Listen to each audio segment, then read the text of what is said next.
जनता के लिए लाभान्वित कर पाएगी, यह तो बड़ा आश्चर्य का विषय बनता जा रहा है। अगर इसी कड़ी में केंद्र सरकार की अगर योजना की बात करें या बिहार सरकार के तत्वाधान में अगर बात करें, अगवानी पुल इससे अछूता नहीं है। अगर अगवानी पुल की बात करें तो निश्चित तौर पर अगवानी पुल बिहार को 4 लेन से जोड़ने की योजना है, जहां पर कि जितनी भी बड़ी बड़ी वाहनें हैं वह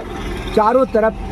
से जोड़ करके उसको एक नया मार्ग दिया जा रहा है, यानी पूरे बिहार को निश्चित तौर पर इस 4 लेन के माध्यम से जोड़ने की योजना बनाई गई है। लेकिन जो काम नीतीश सरकार में कब तक होगा NH80 का सर्वांगीण विकास, आम जनता को कब तक मिल पाएगा? लंबी दूरी तक आवागमन के लिए कब तक मिल पाएगा सड़क योजनाओं का लाभ? भारत दर्शन एक आवाज पर सड़क योजनाओं को लेकर केंद्र सरकार और राज्य सरकार के लाभों की योजना पर खास खबर। नमस्कार, आप देख रहे हैं भारतीय सड़क के बाद। मैं संजीव, मेरे साथ है कैमरा पर आशा प्रिया जी। हम जिस जगह पर हैं वो बिहार प्रांत में हैं और जिला मुख्यालय भागलपुर से महज कुछ किलोमीटर की दूरी पर हम हैं। हम आज बिहार के उन विषयों को लेकर के आपसे रूबरू होने जा रहे हैं जिस बिहार की धरती पर विकास की आंधी बहनी चाहिए। अगर हम उस विकास की बात करें तो निश्चित तौर पर यह बिहार आज का नहीं, अगर प्राचीन काल की अगर हम बात करें तो प्राचीन काल में इस बिहार की स्थापना चंद्रगुप्त मौर्य के द्वारा की गई थी, जिसमें पटना को यानी पाटलिपुत्र को राजधानी बनाई गई थी। चंद्रगुप्त मौर्य के समय काल से लेकर के अगर अभी तक की हम बात करें और वर्तमान समय में अगर बिहार के संस्थापक की बात करें तो डॉक्टर सच्चिदानंद सिन्हा जी का नाम प्रथम रूप में लिया जाता है। अब बिहार की धरती पर अक्सर देखते आ रहे हैं, जब से संविधान बना, संविधान बनने के बाद जब से बिहार के विकास की अगर हम बात करें तो निश्चित तौर पर यहाँ बहुत से ऐसे जननायक रहे। तिलका मांझी की बात कर ले, जननायक कर्पूरी ठाकुर जी की बात कर ले, डॉक्टर अंबेडकर की बात कर ले, महात्मा गांधी की बात कर ले, जितने भी लोग हैं, जितने भी महापुरुष रहे, इस संस्था को यानी इस जगह को बनाने में और बनाए रखने में अपनी अहम भूमिका निभाते रहे। अगर दशरथ मांझी की अगर हम बात ना करें तो निश्चित तौर पर एक बहुत बड़ा अभिशाप होगा कि हम दशरथ मांझी जी का नाम नहीं ले रहे, क्योंकि बिहार में दशरथ मांझी का भी एक अलग स्थान रहा है। साथ ही साथ अगर हम ऐसे वैज्ञानिकों और बस यहाँ के बुद्धिजीवियों में अगर बात करें तो डॉक्टर राजेंद्र प्रसाद से लेकर के अगर वर्तमान में वशिष्ठ नारायण का भी नाम कहीं न कहीं रहता है, और वशिष्ठ नारायण को आप शायद नहीं जान रहे होंगे, लेकिन मैं आपको बता दूं कि एक बहुत ही बुद्धिजीवी वर्ग थे और जिन्होंने विश्व में अपना स्थान रखा, लेकिन कुछ ऐसी तकनीकियाँ, कुछ ऐसी समस्याएं रही बिहार में जो कि उनको उचित स्थान नहीं मिला। अंत में उनका मानसिक संतुलन बिगड़ गया और उसके बाद सदैव अपने मानसिक संतुलन को लेकर के वो बीमारग्रस्त रहे।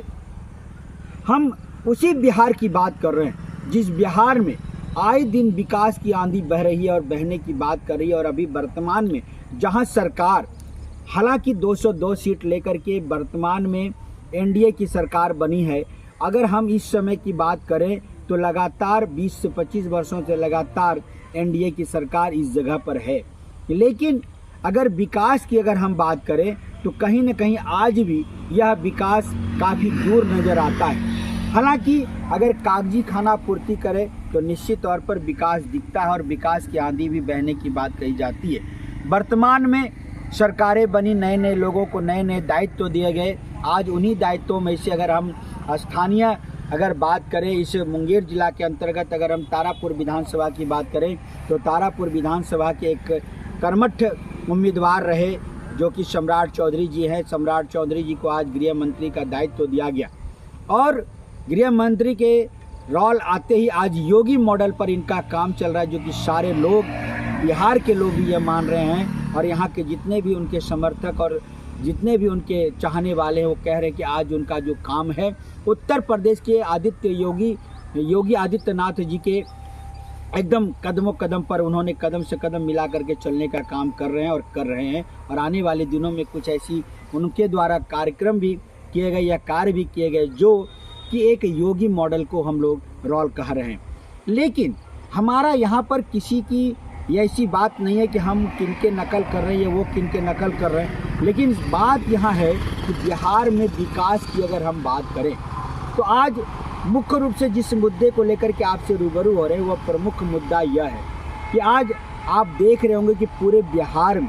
पूरे बिहार को 4 लेन से जोड़ने की योजना है, जहां पर कि जितनी भी बड़ी बड़ी वाहनें हैं वह चारों तरफ से जोड़ करके उसको एक नया मार्ग दिया जा रहा है, यानी पूरे बिहार को निश्चित तौर पर इस 4 लेन के माध्यम से जोड़ने की योजना बनाई गई है। लेकिन जो काम चल रहा है, अगर उस काम की अगर पृष्ठभूमि अगर हम टटोलें और उस पृष्ठभूमि की अगर हम बात करें तो जिला मुख्यालय भागलपुर से लेकर के अगर हम इसको दरभंगा की बात करें, सहरसा की बात कर ले, बेगूसराय की बात कर ले या फिर मुंगेर जिला की बात कर ले, जब पदाधिकारियों से आप मिलें तो वह कहेंगे कि यह केंद्र सरकार की योजना है और बिहार सरकार इसको देख रेख में अपने ली है। लेकिन सवाल यहाँ ये नहीं है कि देख रेख में ली है या करवा रहे हैं, वह सबसे बड़ी बात यह है कि 4 लेन का काम जितने जगहों पर हो रहा है वह बहुत सा ऐसा स्थान है जहाँ पर कि माँ बरसात के समय में यानी सावन भादो आश्विन का अगर हम माह की बात करें तो उस समय में बहुत सा ऐसा है जहाँ पर कि गंगा जल के स्तर बढ़ते ही वह डूब जाते हैं। वैसे जगहों पर विकास को अगर हम बात करें तो निश्चित तौर पर वह विकास की आंधी नहीं बह पा रही है। हमारे साथ आपको कई वीडियोस चलते रहेंगे, वीडियो भी चलता रहेगा, देखेंगे आप कि जो सड़कें बन रही हैं, कभी तोड़ी जा रही, कभी बनाई जा रही, कभी ऊंचा किया जा रहा है, कभी नीचा किया जा रहा है। यह समझ से परे है कि इस योजना को जहां 2024 तक ही संपन्न हो जाना चाहिए था, आज 25 का भी सत्र खत्म होने जा रहा है और आगामी दिनों में 26 आने जा रहा है। लेकिन यह करोड़ों की योजना कब तक आम जनता के लिए लाभान्वित कर पाएगी, यह तो बड़ा आश्चर्य का विषय बनता जा रहा है। अगर इसी कड़ी में केंद्र सरकार की अगर योजना की बात करें या बिहार सरकार के तत्वाधान में अगर बात करें, अगवानी पुल इससे अछूता नहीं है। अगर अगवानी पुल की बात करें तो निश्चित तौर पर अगवानी पुल को भी अभी तक पूर्णतः बन जाना चाहिए और अगवानी पुल से भी इसको जोड़ा जा रहा है, इस 4 लेन को जोड़ा जा रहा है। लेकिन आज अगर अगवानी पुल की बात करें तो लगातार 1 वर्ष में 3 बार अगवानी पुल का गिर जाना निश्चित तौर पर यह कहती है कि बिहार में विकास की आंधी बहने की जगह विकास ही बह जा रही है। और यही कारण है कि आज इस पर किसी भी पदाधिकारियों का यहाँ पर कोई दबदबा नहीं बन पाता। कोई पदाधिकारी उन टेंडर लेने वाले या उस ठेकेदार के विरुद्ध कोई कार्रवाई करने को जो है सक्षम नहीं है, क्योंकि जब भी कार्रवाई की बात उठती है तो इसके ऊपर जो आला कमान है, जो आला अधिकारी है, आला नेता है, जो सफ़ेद पोश नेता है, उनको अपना सहयोग कर देते हैं और इसका परिणाम यह होता है कि काम जस की तस बनी हुई रह जाती है और विकास बहने की जगह विकास ही की आंधी बहने की जगह यह विकास पानी में बह जा रहा है। और यही कारण है कि आज लगातार कई वर्षों से जिसका कि विकास हो जाना चाहिए, अगवानी पुल की बात करें, अगवानी पुल को बन के तो यह जो आम जनता के लिए उपयोग में आना चाहिए था, लेकिन अभी तक पूरी तरह से गंगा पर भी जो विकास का पुल बनना चाहिए, गंगा के ऊपर जो पुल कंप्लीट होना चाहिए यानी पूर्णतः बन जाना चाहिए था, वह भी आज बन के अधूरा का अधूरा ही पड़ा हुआ है। उसी तरह से अगर 4 लेन की बात करें जो कि मुंगेर, दरभंगा, बांका को जोड़ रही है, बांका तक जा रही है, यहाँ तक कि कुछ ऐसी सड़कें हैं जो मुख्य तौर पर जो है झारखंड को भी जोड़ी जा रही है। लेकिन बिहार की अगर हम पर्सनली बात करें, विकास की अगर हम पर्सनली अगर हम बिहार की बात करें, मुख्यतः अगर हम बिहार की बात करें तो निश्चित तौर पर आज भी यह 4 लेन महज एक दिखावे का और कुछ नहीं रह गया है। क्योंकि जब भी आप उस क्षेत्र से गुजरें आपको एक बोर्ड आपको मिलेगा कि यह एक ऐसी कंपनी, इन्फोटेक कंपनी है, उसी के माध्यम से यह काम चल रहा है और इस कंपनी पर किसी भी प्रकार का कोई पदाधिकारी का दबदबा नहीं रहता, ना ही कोई पदाधिकारी इस क्षेत्र में कभी दौरा करने या इस विषय को लेकर के कभी उन पर जांच भी कभी टीम गठित करती है। और यही परिणाम है कि आज मनमाने तरीके से काम हो रहा है, कहीं तोड़ी जाती है, कहीं बनाई जा रही है, कभी उजाड़ी जा रही है, कभी सड़कें ऊंची हो रही हैं, कभी सड़कें नीची हो रही हैं। यह समझ से परे लग रहा है कि क्या यह विकास की आंधी है या फिर यह विकास जल में ही बह रहा है। चलिए हमें यह देखना है कि आप हमारे इस समाचार को कितना सकारात्मक तरीके से लेते हैं और आने वाले इस योजनाओं को लेकर के अगर हम खास करके नीतीश सरकार की बात करें, एनडीए से केंद्र सरकार की बात करें, क्या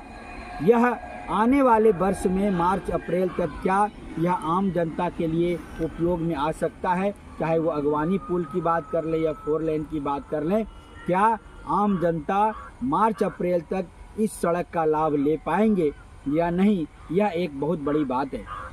और हम लोग यह भी विषय रखेंगे कि गृह मंत्री अभी वर्तमान में हमारे ही क्षेत्र के हैं, हमारे ही और मुंगेर जिला के हैं, तारापुर विधानसभा के हैं, तो निश्चित तौर पर हम उनसे भी एक बार आग्रह जरूर करेंगे कि इस